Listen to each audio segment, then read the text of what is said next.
Congratulations, NHL! You did it! You did the unthinkable! What we didn't think was possible. You now make Roger Goodell, the NFLPA, and the NFL look like a well-run league with a brilliant commissioner, because, ladies and gentlemen, it happened this morning. Hi, I'm Weston. I love talking about the Rangers, by the way. And what happened this morning? Well, the NHLPA, the NHL's player safety came out today and announced that Mr. Wilson, Tom Wilson, not Zach Wilson. Zach Wilson's actually good. Tom Wilson will get 0 games suspended, baby. A $5,000 fine for the hit on Pavel Buchnevich, and nothing for what happened with him and Panarin. Nothing. No suspension, no fine. So $5,000, right? You're getting $5,000 fine for a person who's making $4.1 million. That'll teach him. Man, Gary, I'm happy you threw the book at him the way you did. A whole $5,000 for a person making over $4 million. Man, oh man, that'll teach him. Now I'm sure he's learned his lesson. Not from the fact that he already had a massive suspension this season alone. Not the fact that this would have been his 5th suspension, let alone how many just dirty things he's done. This is the time. Now you're finally going to teach him. You did it.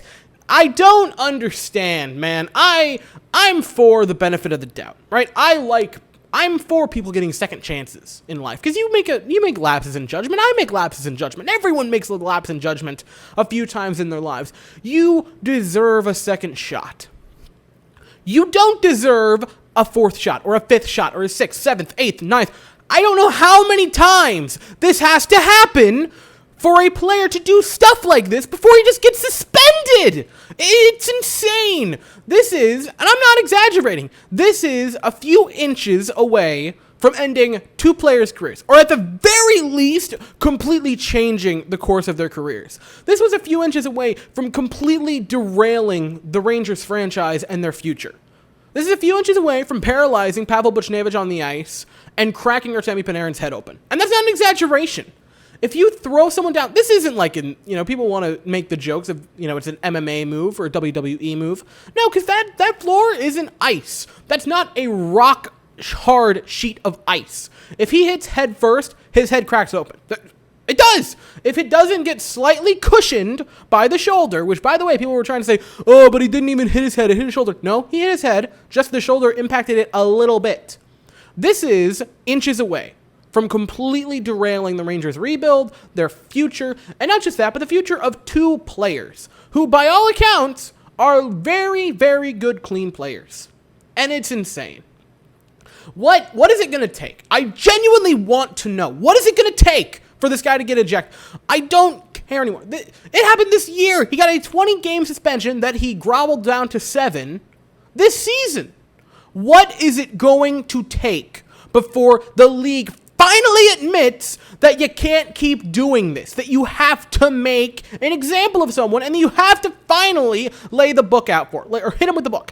What does he have to do? Does he actually have to paralyze someone? Does he actually have to break someone's neck? Does he actually have to break someone's back? Does he actually have to kill someone? What's the line, NHL? I thought it would have been this: punching a defenseless player in the back of the neck and then body slamming head first a player down twice without his helmet. What's the limit? What's the cutoff point? What's the line in the sand? And apparently there is none, because they leave him in. And here's the thing. I don't like being cynical. I love being a positive person. But I had to be cynical because I saw what happened, and I told every person I talked to, I said, he's not going to get suspended. He's not going to get suspended. And I knew it because they're about to make the playoffs. And that's the only reason he didn't get suspended. That's it. If this is a team that's out of playoff contention, he's not getting suspended. If this was the Devils that did this, if this was the Sabres or the Flyers that did this, he's getting ejected. He's getting suspended. But because they're a popular team, he is a popular player. For a playoff team, he gets to walk scot-free. A $5,000 fine. A little slap on the wrist. The fact that he didn't even get a game suspension is a joke. And I can't emphasize that enough.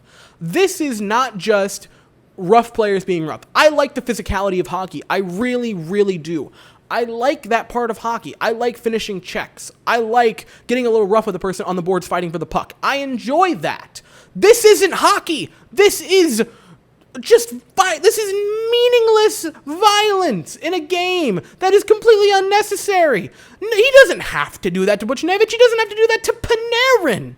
They're not doing anything. Oh, but Panarin, tried to hit him with his stick. He tried to, grab him with the stick. Yeah, that's what everyone does when you are in a fight and they want to end the fight. Panarin wasn't trying to rough him up. Panarin was just trying to get him away from Pavel Buchnevich, who could have been paralyzed. This is just insane. And I don't understand how you can possibly look at these things, what just happened, and not at least suspend him for the game. Because what's going to happen tomorrow night, Wednesday night? What's going to happen in the Rangers-Capitals game? What's going to happen? Are the Rangers just not going to call anyone up? Are they going to just, if they don't call anyone up, then Tom Wilson's going to say, hey, that worked pretty darn well. I'm going to do it again. I'm going to lay someone else out on the Rangers. I already took out their number one, so I guess I'll go for Mika Zibanejad next, and then Pavel Buchnevich. What? Are they going to do that, or are they going to have to call up a goon from the Hartford Wolfpack to come defend him? What are they going to have to do? And I'm going to say this. I don't want that. I don't want the Rangers to have to call up some goon to beat the heck out of him. I don't want that, because that just escalates it more. What I wanted was the league to put their big boy pants on and actually handle their business without making the teams have to do it on the ice, because that is such an awful excuse. And that's all I got. I'm even more heated than I was last night, because last night I was mad. But now we know that Panarin's out for the year, which, that happened also, and that he's apparently not getting suspended for it, which is just an absolute mockery of the sport of hockey. So that's all I got. Thank you guys for watching. I'll be back later tonight with the Astros-Yankees recap, and tomorrow with the recap of the Rangers-Capitals game. God only knows what's going to happen in that mess of a game. So thank you all so very much for watching. I hope you all have an absolutely fantastic day, and go Rangers, but not Tom Wilson. You suck.